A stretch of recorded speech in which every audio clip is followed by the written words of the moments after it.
కొత్తగా మున్సిపాలిటీ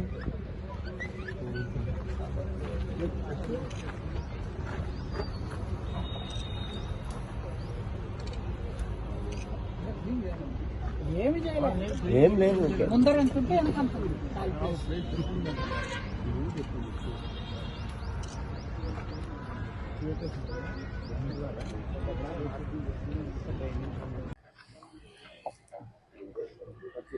ఈరోజు డోను పట్టణ శివార్లలో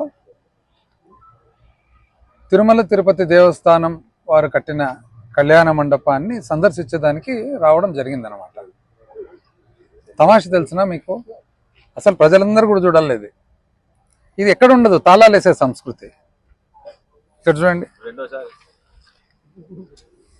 2020 సంవత్సరంలో మన ప్రభుత్వం వచ్చిన తర్వాత 2019లో 20 సంవత్సరంలో కోవిడ్ ఉండగా కూడా ఈ పట్టణానికి తదితర ప్రాంతాలకు వెనుకబడిన ప్రాంతం కాబట్టి ప్రజలందరికీ కూడా, ముఖ్యంగా పేదవారికి ఏదన్నా కానీ ఒక శుభకార్యం చేసుకునేదానికి ఒక మంచి ఆవరణ ఉండాలనే ఉద్దేశంతో అప్పటి ముఖ్యమంత్రి జగన్మోహన్ రెడ్డి గారిని విన్నవించుకొని అప్పటి చైర్మన్ శ్రీ వైవి సుబ్బారెడ్డి గారిని మరి రిక్వెస్ట్ చేసుకొని డోను పట్టణానికి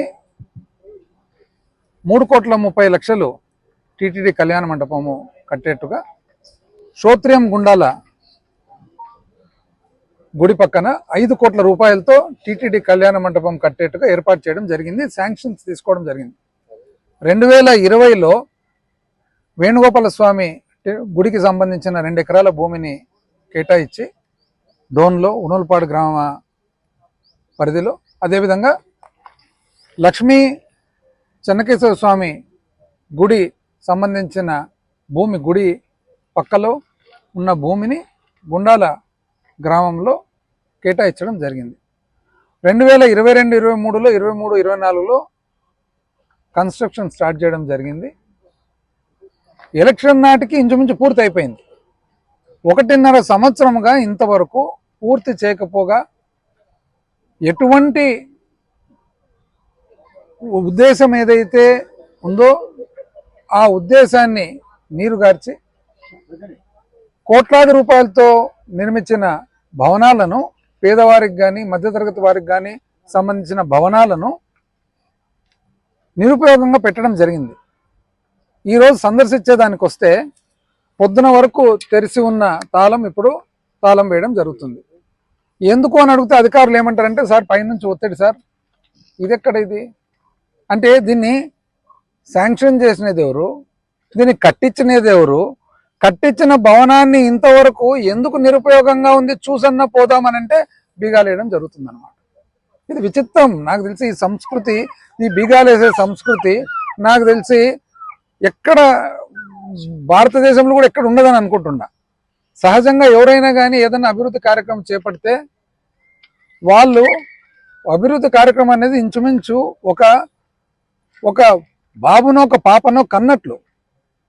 ఈరోజు ఒక ప్రాజెక్టు కట్టినామంటే ఇంచుమించు ఒక బాబునో ఒక పాపనో కన్నట్లు. ఒక రోడ్ వేస్తే ఒక బాబునో ఒక పాపనో కన్నట్లు.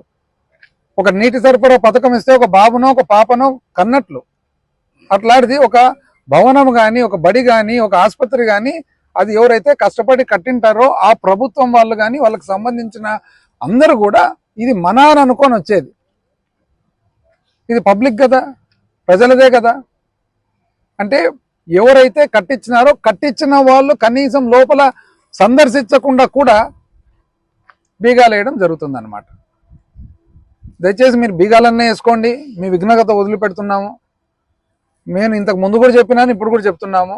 మీరు ఇంకోటి, ఇప్పుడు ఎవరి హయాంలో ఒక అభివృద్ధి కార్యక్రమం జరిగితే సహజంగా ఒక లేక్ బండ శిలాఫలకం పెడతారనమాట. ఇంతకుముందు ఎంతోమంది శిలాఫలకాలు ఉన్నాయి. మా 5 సంవత్సరాలు 2014 నుంచి 19లో కానీ, మా 19 నుంచి 24లో కానీ ఒక్క రోజు కూడా నాకు తెలిసి ఒక సింగిల్ శిలాఫలకం ఎవ్వరు కూడా తాకలేదు. ఈరోజు చూడండి ఎంత అసలు దిగజారిపోయిన విధానం అంటే, ఎక్కడన్నా కానీ శిలాఫలకాలు ఉంటే దానికి పోస్టర్లన్నా కల్పిస్తారు, పగలగొట్టనన్నా పగలగొడతారు, ఇరగొడతారు.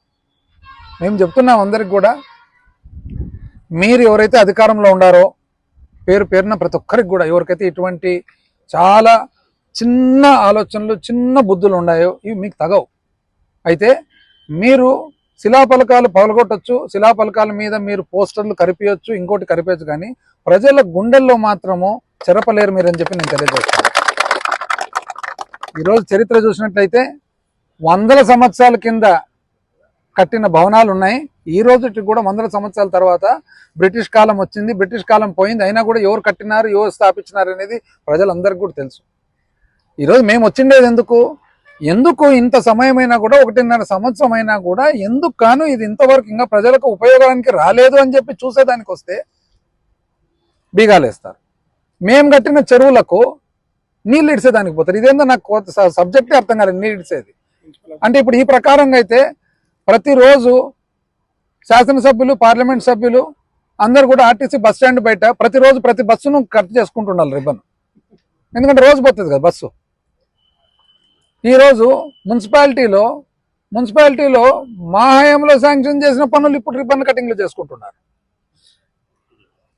ఈరోజు గోర్కల్లో నుంచి నీళ్లు తెస్తే ఇప్పటికి ఎప్పుడు ఎలక్షన్లు అయిపోయినాక 3 నెలలకు పూర్తి కావాల్సినది 1.5 సంవత్సరం లేట్ అయ్యేది కాక మళ్ళా వీళ్ళు చేసినట్లు నటిస్తున్నారు. ఈ నటన ఏంది అసలు?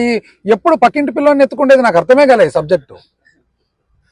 మనం కనాల్లా, మనం పెంచాలా, పెంచిన తర్వాత మనము చదివించుకోవాలా. నా కొడుకో నా బిడ్డనో పట్టభద్రులు అయినారు, డాక్టర్, ఇంజనీర్ అయినా మనం గర్వంగా చెప్పుకోవాలి, కానీ పక్కింటి పిల్లని ఎత్తుకోవడం మీరు చేయండి. ఎవరు వద్దన్నారు? మీరు లక్షణంగా తీసుకురండి, ఇంతకంటే పెద్ద భవనాలు కట్టేయండి, ఇంతకంటే దండిగా నీళ్లు తీసుకురండి, ఇంతకంటే పెద్ద ప్రాజెక్టులు కట్టండి, ఇంతకంటే మంచి రోడ్లు వేయండి, ఇంతకంటే మంచి కళాశాలలు కట్టండి, ఇంతకంటే మంచి యూనివర్సిటీలు కట్టండి.